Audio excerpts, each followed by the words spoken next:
Nick C. A few weeks ago, I asked you a question about a fringe QAnon group that had congregated in Dallas in early November to await the revelation, or is it resurrection, of JFK Jr. Several target dates prophesied, quote unquote, by the group leader, Michael Brian Protzman, aka Negative 48, came and went with no JFK in sight, Jr. or otherwise. The group, however, reportedly maintains cohesion, which is not unusual for high indoctrination groups. They often persist past multiple prophetic failures. Some members joined the group together with their spouses and minor children. Others left their families to join. If that was all, we'd have another regrettable waste of time.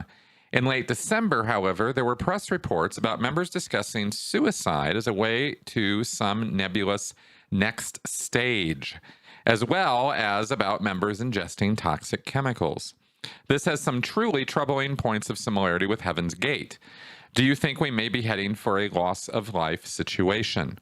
More broadly, do we have any conceivable ways of diffusing this type of situation rather than just letting it devolve? What would be the best response by civil authorities, law enforcement, and the mental health profession?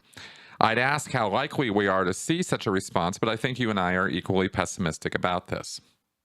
Okay, Nick, thank you very much for asking me this question. This is a tough situation and a tough question. There's a lot of layers to this, all of which I am not educated on or in a position to speak intelligently on, so I'm only going to speak unintelligently about some of this, and that is having to do with matters of the law. I'm not fully, familiar with all of the legal potentialities in this. I looked up a couple things in terms of some ideas I had, but where you are trying to preemptively stop a crime from happening in a more broad sense than just with cults and cult leaders, you are dealing with pre-crime, right? As Minority Report, right? This is a troublesome area. This is a minefield, right? There are issues at stake here, because how do you know when a crime is going to be committed? Well, somebody can tell you they're going to commit a crime, but does that mean they really are going to? Are they joking? Are they being satirical? Are they being ironic? Or are they being serious? And, a case could be made for all of the above in lots of different circumstances by lots of different people, depending on their motivations and their agenda and the law, and then you're also looking at surveillance, which is something that's been kind of front and center in my mind lately because of my paper on Scientology and research on this. Surveillance is a big topic, and how, because in order to be able to watch over, let's take this group in Texas. Let's just go super specific on them. So here you have a small group of people, relatively speaking. It could be a couple hundred people. It's still a relatively small group of people, all things considered. Heaven's Gate was also pretty small. And you need to now exert, because of a report in the media about a potential loss of life situation or threat of loss of life, you now have to exert, law enforcement resources, social service resources, government resources in order to monitor, investigate, look into, right? Are these credible threats, or is this just bluster? Is somebody just saying something, or is there an actual potential of loss of life here? It's a little hard to tell, because here you have people who are so disconnected from reality when they're talking about how JFK Jr. is coming back, or how he has come back, and how Trump himself, I looked these guys up, and 5 days ago, this Michael Brian Protzman guy was quoted as talking about how at a Trump rally, that was actually a body double, and it wasn't Trump. It was, I guess he was saying it was Robert Kennedy Jr. And so you're dealing with people who are so disconnected from reality that it's hard to take their threats seriously, because their facts and their worldview are so off that you're like, well, what part of what comes out of their mouth can I believe or not believe? Well, a credible threat to, of loss of life should be something that we take seriously. And in hindsight, of course, everybody's always, oh my God, how could you have not? Well, when people say stuff like that, they usually are saying so out of a gross ignorance of just how many threats there are out there. People say threatening things all the time. It doesn't mean they're going to follow through on them.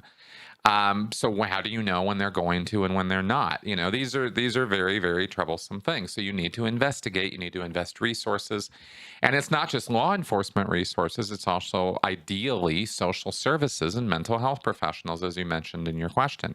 It'd be great if you could send a psychologist or a extremist specialist or something like that out to situations like this to look into these groups or look into these situations. But then you have to ask yourself, in the United States of America, with the rights and freedoms that we have, just how much of a right do you have to go investigate somebody based on words they said?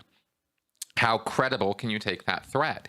And from a law enforcement or intervention point of view, when you're dealing with a high control group or potentially a high control group, what's perceived as a culty kind of activity like this Q group down in Texas, when you're dealing with a group like that, they are very inward, they circle the wagons. They're very defensive. They are very much into protecting their identity and their leadership and that whole thing. So if you're going in there to try to find evidence of a conspiracy, let's say you want to let's say you go on this from a conspiracy angle, because they haven't committed a crime, but they're conspiring to commit a crime, you believe, based on a media report or based on tweets or based on Facebook posts or something. You go, hey, wait a minute, something's going on here. Maybe there's a crime being planned. Murder, right? Or, mass suicide or whatever, however you want to phrase that. So is there a conspiracy? Is this guy working with other people? Like, how are they planning on doing this? How would they go about this? Have they talked about it? Is there planning? If there is, now you've got a potential for prosecution for conspiracy. But somebody's going to have to give up the goods. And in a cultic high control situation, that is 10 times harder than in a non-culty situation, because nobody's going to talk to you. You're an outsider. You're the bad guy. With the in-group, out-group thing, all the people in the group are not going to rat out their leader or other members, even on something as serious as this, if they're true believers. So how do you find evidence of a conspiracy if nobody's willing to talk about the conspiracy? This is a very, very challenging thing. And you cannot just walk in there and say, well, I know better. You don't have that right. Not in the United States, you don't. And I don't think you should. But it makes it very, a bit of a problem to try to then figure out how you can do an intervention. And this is where the much more subtle intervention tactics and investigation would be called for. Ideally, of course, with a group like this, what law enforcement can and should be doing is infiltrating it. The FBI has been doing this for decades, sometimes rightly, sometimes wrongly, sometimes to good result, sometimes to bad result. So so there's no, oh, that's always a good thing or always a bad thing. It's always context specific.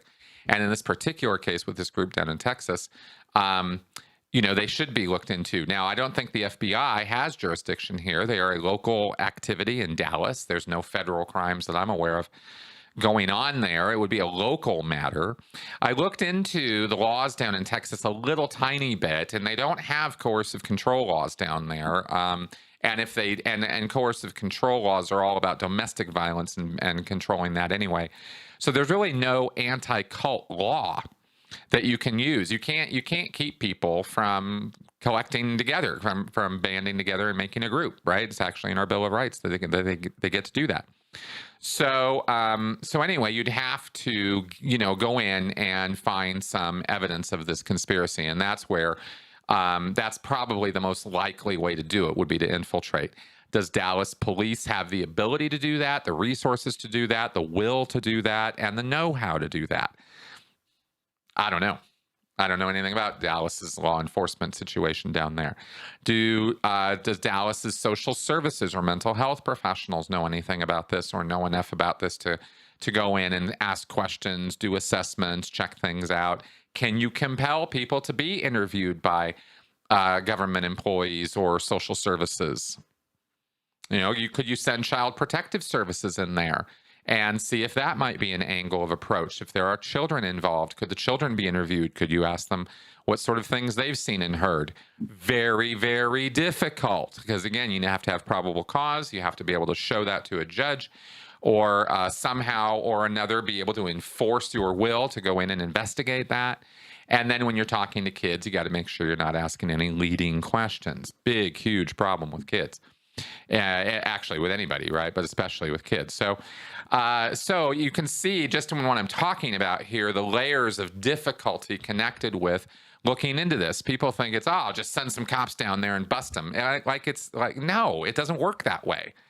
Right? People have rights and they have freedom, and they have the freedom to think what they want. And you don't get to tell them that they don't get to think that way.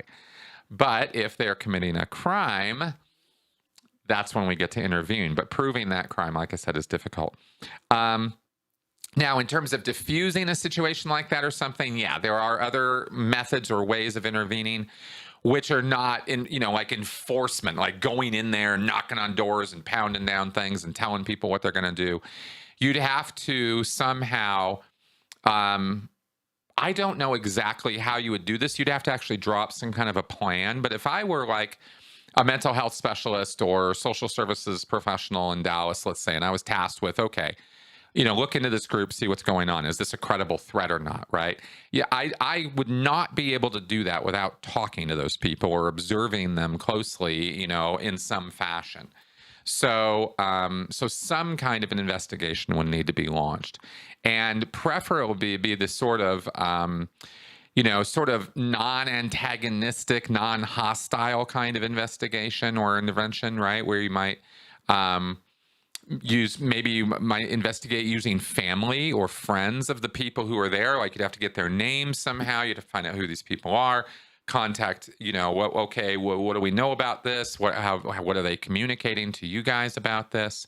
Like to their family and friends. Are they talking? Is there any kind of end times, mission over? We're not sure we're going to make it out of this.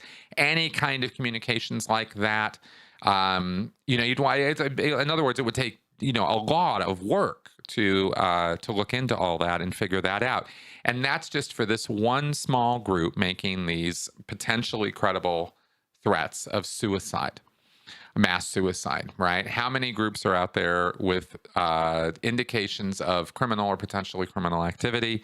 How many resources do we have? What's the chances of, those resources being utilized in a constructive way to put to a positive result? Again, question here. There's just so many layers. And this is what, of course, thinking about all this stuff and knowing all this is one of the reasons why I am pessimistic about interventions at this kind of level. Before the fact of a disaster or a Heaven's Gate situation, it's just not as easy as it sounds. And, why doesn't somebody do something? Well, that, anybody can say that. Go do it and then find out, yeah, it's a way harder problem than you imagine it is. So I don't mean to put all that out there in some doom and gloom fashion. Something should be done. But it's, like I said, trying to figure that out is hard.